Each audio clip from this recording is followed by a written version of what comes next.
just wait until it's, is it streaming?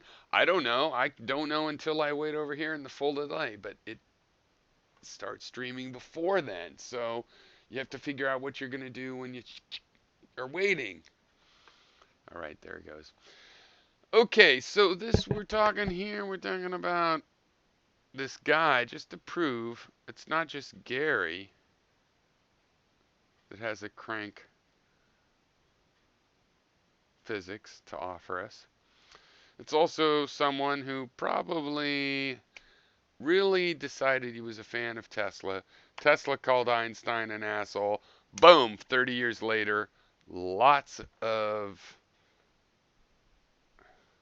recursive thought on the subject. So we're going to watch a cold watch, Theoria Apophasis.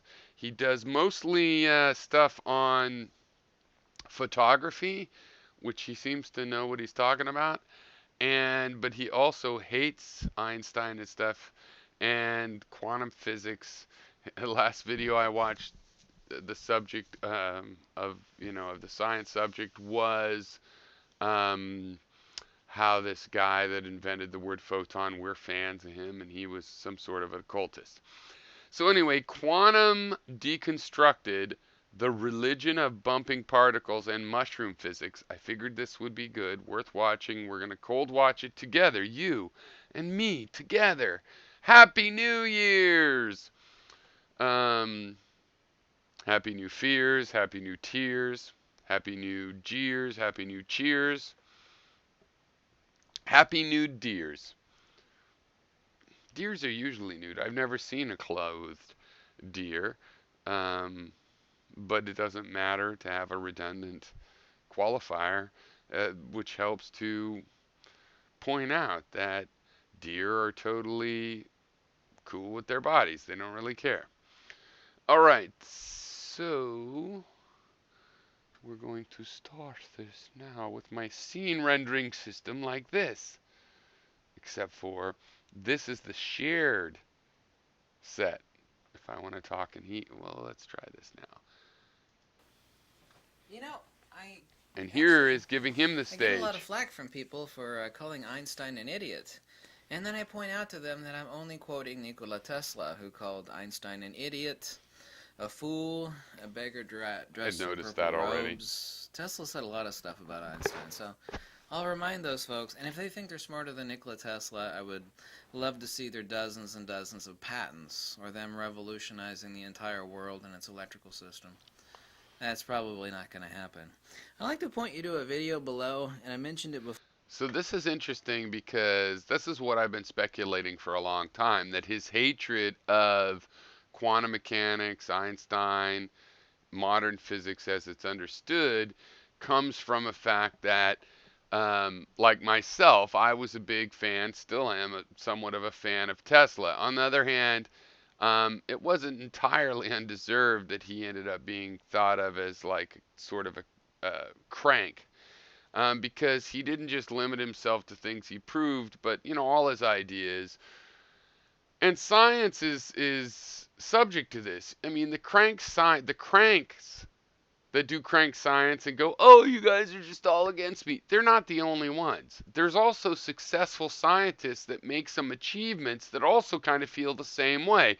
And when they go off in a direction that doesn't pan out, they act like Gary about it. So Tesla did some of this, and that's why he had the "we don't really accept him" as mainstream reaction in his own time, and that's because he stepped beyond what he should have. Nobody ever discounted what he'd proved and developed or his engineering. Nobody ever said that didn't count. The problem is, he went beyond it. He had some beliefs that he couldn't prove, that he couldn't sustain. Anyway, I guess I better let him go, or else this will take forever. Before. Now, I made a video yesterday, or the day before You're yesterday, supposed to excuse use me, the interject. pointing out that the guy who invented the word proton was a psychologist with a wackadoodle mind. In other words, he was interested in chasing all sorts Wackadoodle, of like telepathy devices and wackadoodly do. really fringe crackpot crap, right? So that's the Mm-hmm. guy that gave you Ow. the term photon. It is. Ah, Um, there. I can actually roll back to his pictured here. Yeah, Leonard T. Troland. Here's the knucklehead who gave you the word proton. A psychologist, okay? Not a scientist. Well, psychology is a science. Yeah, not really. It's like a pseudoscience. So this guy was a wackadoodle and gave you the proton. So let's talk about another person that people love. People don't know who Troland was generally. Perfect last name for him. Richard Feynman. Tricky Dicky. Richard Feynman, Tricky Dicky. Please look at the video below. He's has I think it's worth pointing out that Tricky Dick was the nickname for Richard Nixon and not Richard Feynman. And nobody ever called Richard Feynman that. That is certainly not a an historical nickname. So are you going to point that out? No, of course not. a simple question about what magnetism is. Now, it's okay not to know. But here's the great rub is that people that think they know. Oh, this is lovely. Okay, so let me before I see what he's going to say. The quote is from a BBC interview, I'm suspecting, where he talks about his father telling him nobody really understands magnetism. And it has to do with the fact of saying, look, if you know the mathematical equation of why two magnets of particular, strengths are going to attract each other with a particular force, that doesn't mean you actually understand it. Or, for example, he said when, his father showed him how if you put like a round, a log, a little stick round in a Red Rider wagon, and you move the wagon, the thing will the stick will seem to roll backwards, but it doesn't roll backwards. If you stand by the side, you can see it moves forward relative to the wagon. It doesn't move forward as fast as the wagon, and that creates that relative illusion. And also in that case, he asked his father, why? And it's like, well, nobody knows why. We just know, what the pattern is of how it does do it. And it sort of is quantum mechanics. You see, the real issue here is that during the Newtonian age, a lot of physicists did say, well, we understand how things work. Look, it's all ordered like this. And then they got burned by all the weird shit that happened as the standard model and modern physics emerged. And so the modern physicists learned a habit of, look, we don't make claims about what this means or the ultimate interpretation. Mostly, we're just saying that this is the pattern that we've seen, that we've found, that we can use to predict and post-dict how things are working. Now, why and what it all means and whether we can predict the future and all this stuff, we're going to abstain from that. When I took my physics courses when I was a young, kid in the 80s at Berkeley, they were very clear of like, look, we're going to teach you the math of how this stuff works. We have this Copenhagen interpretation stuff, and that's all pretty much bullshit. We don't know why it ends up working like this. That's an open question. But also they said, which I didn't like at the time, I don't think it was a good thing, that we're not even going to try to answer that question. We're interested in being able to predict and know what's going to happen. What is the pattern? If we do this, what will be the result? And we don't really care about whether it's because multiple dimensions or because Gary is always right or they don't give a shit about that. And I thought, well, that's kind of crazy. And so I wanted to create a philosophy of physics that would, and I learned many things like the origin of skepticism and stuff. But anyway, that's another story. So, um, see, I should have used the interject thing. I got this thing I could go, oh, I'm interjecting. Here's me and him. Maybe I'll just do this for a sec. Know, but they pretend like they do know. Hmm? That's an issue. And even worse than that, I'll forward you something that's irrefutable. And that is within the deluded minds of stupid humans. And many of those stupid humans are also people with great Talking about acclaim, and Gary, probably. they've written books, and they have PhDs in some cases. I can guarantee you 100% the Certainly people that Gary. think they know the answers, they don't go looking for the answers to things they think they know the answer to already. You know, if you think you know the answer to 2 plus 2 equals 4, right? Well, which of course it is 4, right? You don't go looking for the answer to that problem, do you? You already know what the answer is. The answer is 4. Okay, a couple things. One, yeah, you might. I mean, mathematicians will go like, yeah, we know that, but can I prove that? And that's how we got number theory and everything. So, bad example. The same is true of the rest of humanity. If you're fed bullshit and you believe that's the case, you don't go looking for the answer to something you think you know already. Well, so for example, you, Theoria, don't go looking for the answer of was Tesla correct in every one of his intuitions? So look at the video and see if Richard Feynman answers the question about what magnetism is. A British interviewer, and old Feynman wiggles in his chair and he puts his hand on his head. Then he makes an analogy of about some old woman slipping on the ice. He just twitches and wiggles like a worm on a hot plate. His point, it is the interview I'm thinking of, the BBC interview. Great interview. He, it's the issue he's talking about is like, why is there magnetism?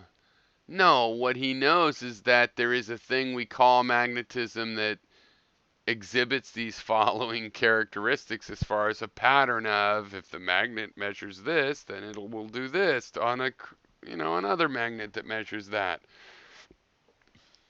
This is ridiculous because like let's say you understand that there is gravity and everything. Why is there gravity?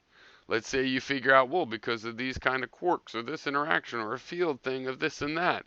Well, why is there that? That's an infinite regress. The answer of why is going to always infinitely regress to the next step. The answer of, but what does the pattern look like? That is always actually present and just getting more and more accurate. So it's a different perspective on what science is supposed to be about. Quantum physics is a religion of bumping particles. I call it RPB, the religion of bumping particles. You ever Bump, watch a Star Trek the episode? You know, it's bumping like everything's like particles. we have tachyon particles, time particles, and all these magical particles that are bumping into each other. And the answer to any problem in Star Trek was like an anti-particle or some magic mystical particle. This is atomism. It's pure materialism. Everything in the world, in the universe, by the way, is fields, and fields are not particles. You cannot quantize. Now, see, this is the funny thing because I actually agree with these particular words, but not with what he draws from it, probably. And a lot of quantum mechanical physicists also agree that everything is just always the wave function. The phenomena of a particular speck lighting up on, or a particular speck of photographic paper becoming dark because a bit of light hit it and and reacting by becoming dyed and recording that impact,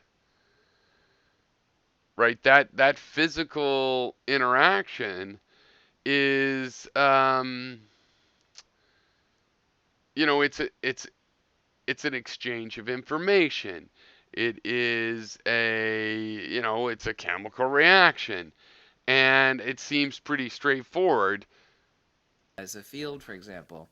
You know, what if you only knew an Oh yeah, so I'm sorry. So it's straightforward, but the point is it could just be a phenomena of this ultimately, because the wave phenomena has all the information and then the particle phenomena has a cross section, just a little slice of that information. So which if you see evidence of both, which is the real thing?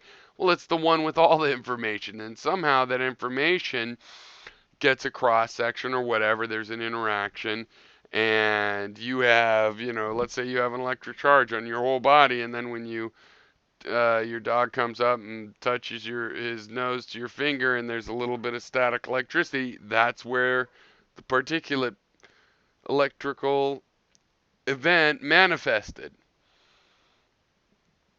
Animal by its footprints or by its excrement, but never seen the animal. No one's ever seen a field in principle. A field is only expressed in the four Maxwellian field equations as vectors with change over a given period of time. In other words, a field by four Maxwellian field equations are only expressions of, over a period of time with a given vector, what is the change. Like this is how we defined a field. You didn't define a field. You defined an expression of change. You defined an expression. We got point A here, point B here, and the time that it took, and the vector track that it took to go from here to here, with X amount of magnitude over that given vector and given time period. That doesn't tell you what this is. It's like, well, this moved over here to here, and it exerted X amount of force on this when it ran into that. We've defined it. No. You've defined things with changes over vectors in time. That doesn't tell you what a field is.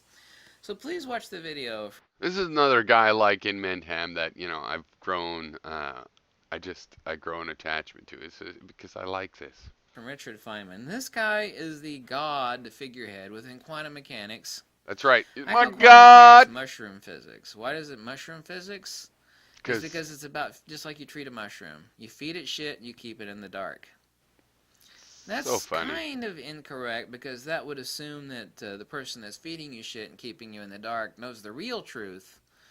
But, he's just feeding you something to keep you stupid. But these people themselves are stupid. What they're really doing is they're just, excreting out the same crap that they were taught. This is the way it is, and I'm going to teach you this shit. No. It's just like Gary. It's like they haven't actually studied this. Every young guy that came along, he just fell for it. 100% of them. Nobody checked. Nobody looked behind the curtain. Not for 100 years. Every single of all the thousands and thousands and thousands and thousands of PhDs over the last hundreds of years, none of them checked. Totally likely. That's not the way it is. Mushroom physics. Feed them shit and keep them in the dark. No, I think it's do It's some mushrooms and then come up with a theory. This sort of crap only exists in academia. Well, That's sure, right. Quantum means stuff. We have quantum computers. We have quantum.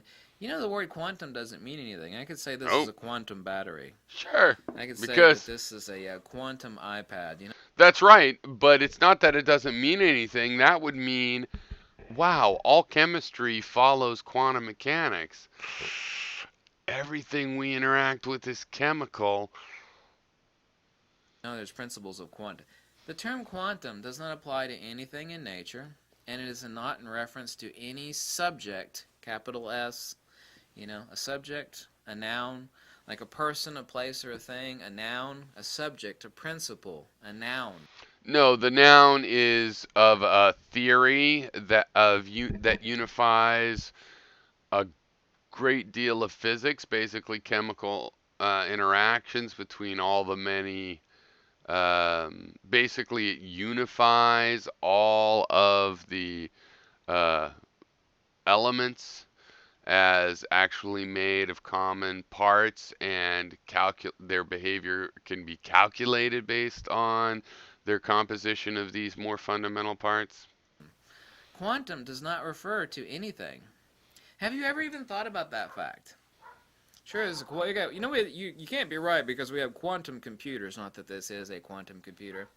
They're really expensive, cryogenically cooled computers. Yeah, it's not a quantum computer, but the integrated circuit, the silicon transistor, works only, well, why it works is explained by the quantum mechanical analysis of how it works. No, since I used to build computers, and I know quantum computers are what they call quantum computers are infinitely more complicated. I know for a fact that what exists inside there are circuit boards, electrical impulses, resistors, capacitors, memory banks, and diodes. Diodes is the important one. It's diodes. Little wires where electricity can only flow in one direction. That's weird. You mean you have a wire and electricity can't flow up into the other? Yeah, that's whatever's. The term quantum, please understand this. The term quantum does not refer to a noun, a principle, or a subject. There is nothing that is existentially and objectively so quantum. Here's a quantum. So this is an example of why I invented this idea last year or whatever, maybe a couple years, of illusions do exist. Because a lot of people want to say, look, hey, this thing I'm disagreeing with, it's an illusion, therefore it doesn't exist. Therefore, QED proved it doesn't exist. No, illusions still exist. You never get to argue something is an illusion, therefore it doesn't exist, therefore I can ignore it. No, you have to argue that it is counterfactual. Not, there is no shortcut to just go, well, it doesn't exist, so therefore it must not exist, and it's not even it's afactual.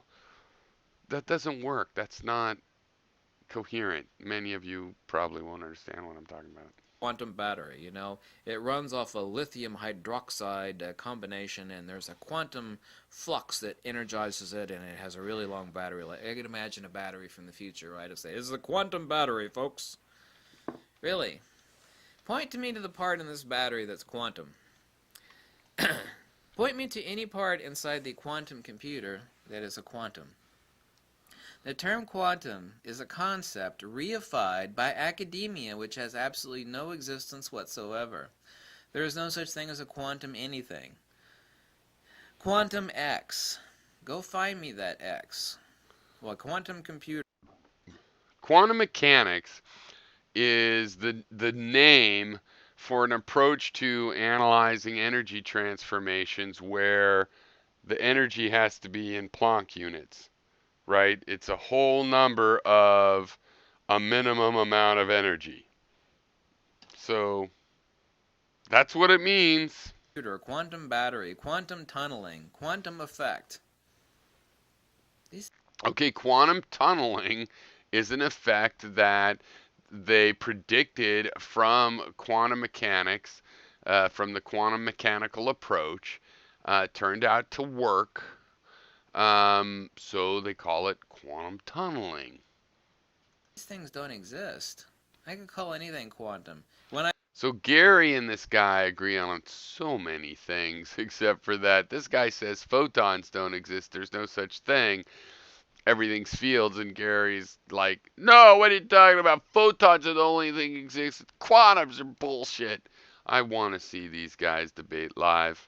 Could I moderate? When I sleep, I have quantum quantum visualizations. Oh, you mean dreams, right? Is that what you're saying? Yes, those are quantum effects of consciousness. No, that shit is electrical impulses going on in your cranium. Well, electrical impulses in a chemical system are well predicted and modeled with quantum mechanics, so I guess I agree with that, but I think you're going for something the opposite. Inside that jello lump called your brain. That's not quantum. See, they ascribe Quantium. anything and everything that's really obscure and obtuse. That's quantum. No, it's not. Everything in the universe is Should do it this fields, way. electrical, magnetic. Everything works off of force and motion, inertia and acceleration. Mother Nature's never heard of the shit called quantum. It doesn't exist. Nope. These people are atomists, first and foremost. You know, if you don't know what an atomist is, or atomism is, you need to look it the hell up. The Greeks destroyed atomism thousands of years ago. No, that's not really true. We're not. Well, look, high energy particle physics, they are atoms. Atomists. The people that in physics are still atomists are like quarks. They're finally the smallest, but they're still not atomists in the sense of the ancient Greeks, because as Feynman pointed out, I think it was Feynman, there's a failure of reductionism right now to apply in the old sense. So I'm a reductionist, but it turns out when you reduce things down to the basic particles, now everything is its basic particles like an atom, The part where it's not an atom is that it can transfer. An electron is like an atom. You can't, they say now, break it down into littler parts, right? All the quarks, you can't break them down into littler parts. That is an atom that they were looking for. The problem is that's supposed to mean it's an electron forever, but not really. If it meets a positron, boom, it becomes, the two become joined together and become a photon. And a photon can shoot along and just become, an electron and anti-electron, positron. Right? And so the point is that energy can change into mass, and then energy, that mass can change back into energy. Energy can change into a different kind of mass, right? All of that mechanics of how it actually can change is different from atomism, right? Because atomism, you're not supposed to transmute. If a gold atom was essentially gold, it was the smallest thing, and it makes gold, those atoms, it's not supposed to actually be able to transmute into, you know, some smaller. It's not supposed to make the nuclear transmutation. So, transmutation. So, go ahead. But as atomism has raised its ugly head again, atomism. Go find out what the hell the word atomism means, because a lot of you probably don't know what it means. No, let me tell you something. The most important part of atomism, it comes from philosophy. It has a meaning outside of even just natural philosophy. Atomism is really an idea about thinking. Are there ideas? Are there axioms? Can you find, if you take an idea and reduce it down into its parts, and then down to its parts, will you get to a smallest part, the axioms? Or is that never going to happen? Axioms always reduce down into, you can always keep breaking them up into littler and littler parts. Or you get to a littlest part, and then that's it. That's the smallest part. Okay. But he's concerned with so-called physical atomism, which, considering the level of experimentation and proof in his theory, I think we should interpret that as philosophical atomism is what he's really talking about. It's materialism. It's a little bit more complex than that, but it's atomism. It's literally RPB, a religion of bumping particles. I like it. That's what it is. I like that. What does the word quantum religion mean? Quantum, quantity, i.e. phenomena, i.e. materialism. Quantum is, by definition, the word atomism, materialism. Do you understand that? Quantum, quantity, materialism, phenomena, i.e. atomism. It literally is a religion of atomism. Everything is part. These people, in their own book. Now look, I want to say this isn't just part of his theory, but it's just wrong. Because quantum mechanics, if anything, is lending, it's pro field. The field interpretation has all of the information. So they spend all of their time working in the field idea. The philosophical question of, but why do we look particulate? Why do we experience what seems to be driven by a particulate experience? The abstract, head in the sky, kind of, I just like physics. Don't ask me about real life. I don't know what I want to order for lunch. They are thinking about the wave equations, where all of the information, tricks they can play with that kind of situation. It's of passing interest to them that, well, humans don't experience things that way. Doesn't matter to them. That's not what they're worried about. It's not the particles. It's the coherent situations where everything is coherent. That's what they really enjoy, not the particles. So he's got this entirely backwards. talk about virtual photons. They literally believe and state outright in their... So, for example, Feynman. Sorry, it's not good to just play him that short. It's useless. But anyway, so for example, Feynman, he believes in particles, but when he describes how, a Feynman diagram, the way it is calculated is like it's particulate. It's a diagram of a particle, but it's supposed to be every possible thing that could happen to that particle. You can't calculate a full Feynman diagram because it goes infinite. Like if you ever see a Feynman diagram, you're seeing like one or two or three or four levels, and it goes out to infinite. It gets infinitely complex. Of course, as you get bigger and bigger, some of the really side roots become, they don't have a big influence. So if you, basically integrate out over 5 or 6 or 10 levels, you'll basically have, 99.9% of the calculation done. You don't need the extra detail. But there is this infinite detail to it. So, the point of that is that the particle is not good enough. The quantum mechanics is really about this wave function and wave interaction. When they do think in terms of particles, like in Feynman diagrams, the solution is, well, you need an infinite number of different possible particle interaction paths, right? An infinite number, a continuum, that basically means. Right now, the continuum actually has steps in it. It's not actually like mathematics perfectly continual, but it's continual enough. It's not really about the particle. When you do a Feynman calculation and the photon is not going just one way as a particle, but an infinite number of ways, every possible bouncy, way, every ricochet shot in the universe counts. You need to add it up for this calculation. That's not particularly OCD about particles. It might seem that way to you, Theoria, but in reality, it's an attempt to create a continuum that is much more typical of a wave distribution. their own books.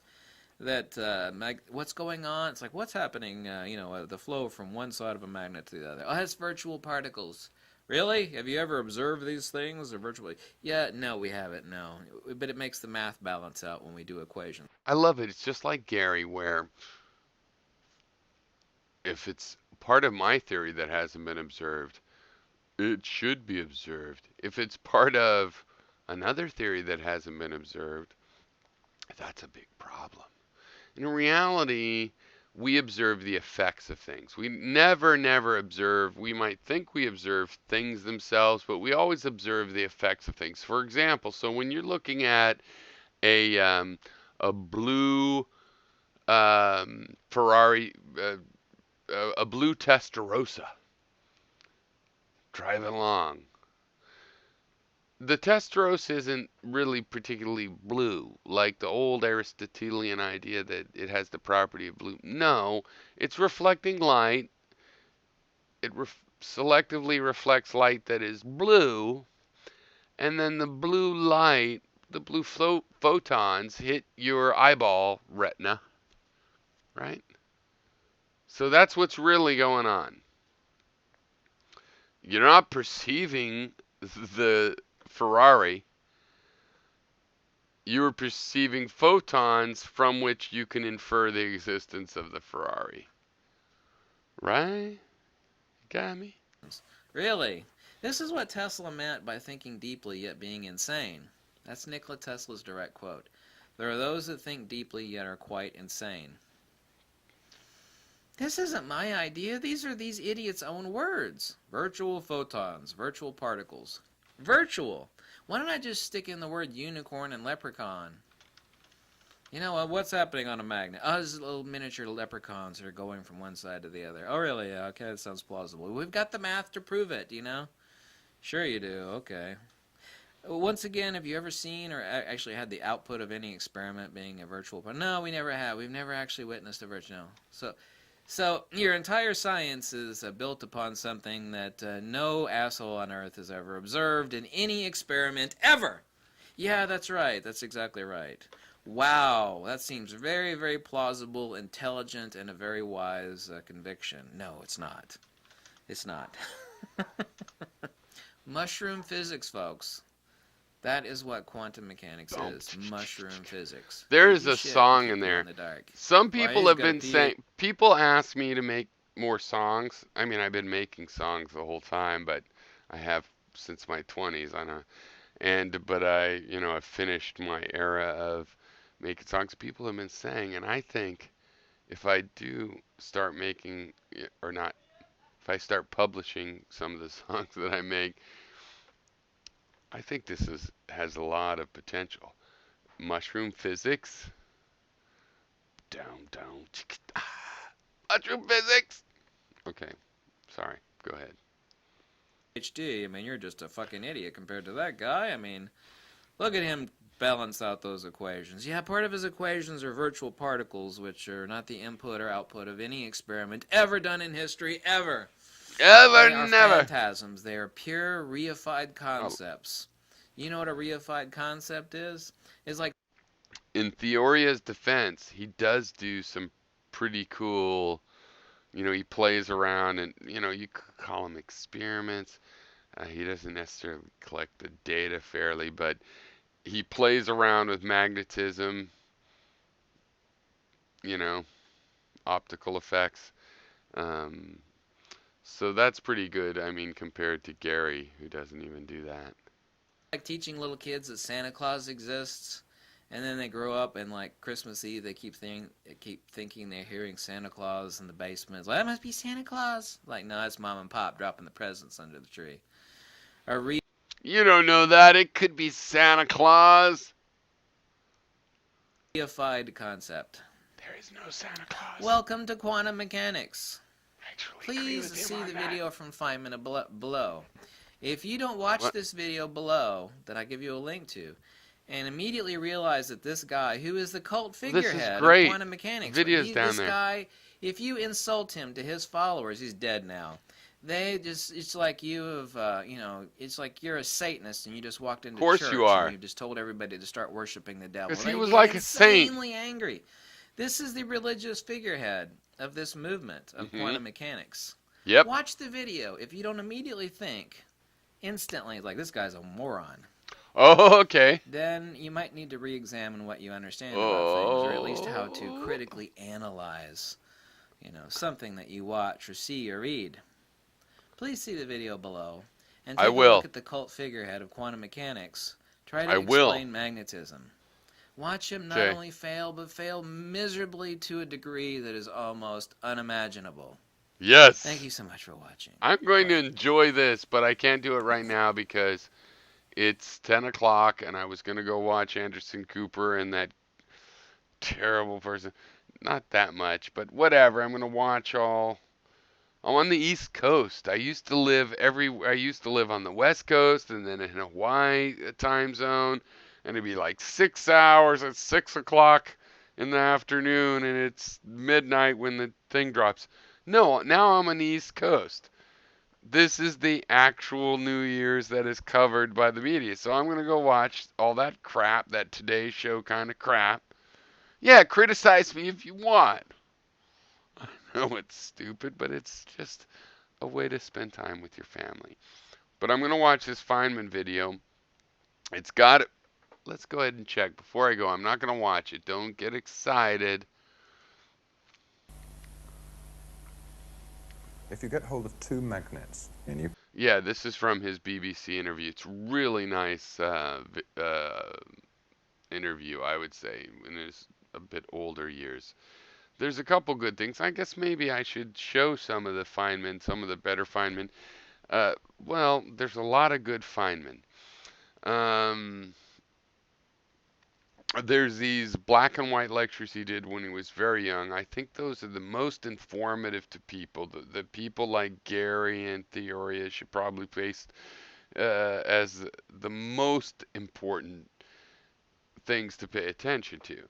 But then there's some nice things when he's older where he got softer and he was willing to talk to more woo-woo people like Gary, people that don't really math, it'll all work out, don't worry about it. Um, this is a good, very basically philosophical, like philosophy of science interview. But then also he did a presentation to some people that was kind of a new age spiritual, and he was trying to describe quantum mechanics, and not in a what the bleep way, but the people watching were sort of what the bleepish. So, and that was also good. So we could go over some of that. Anyway, we'll watch this later. I know what this clip is about, and it's kind of about, you know, it's about the fact that, sure, you might know exactly how a magnet works in the sense that if you make a magnet with this amount of iron and this amount of orientation, it'll be this strong, it'll do that and do this. But it doesn't mean you understand the why of things, right? It's a very philosophical point, as I remember. So we'll look at it later. All right, cheers. Happy New Tears to everybody in 2017. And much better than the older tears. And I may well be back to do this before midnight, but I got to go hang out and with the family. And, it's just a thing you can do. It's like, there's the clock. It's rolling over. Like 4:20 in the afternoon somewhere. Okay, cheers.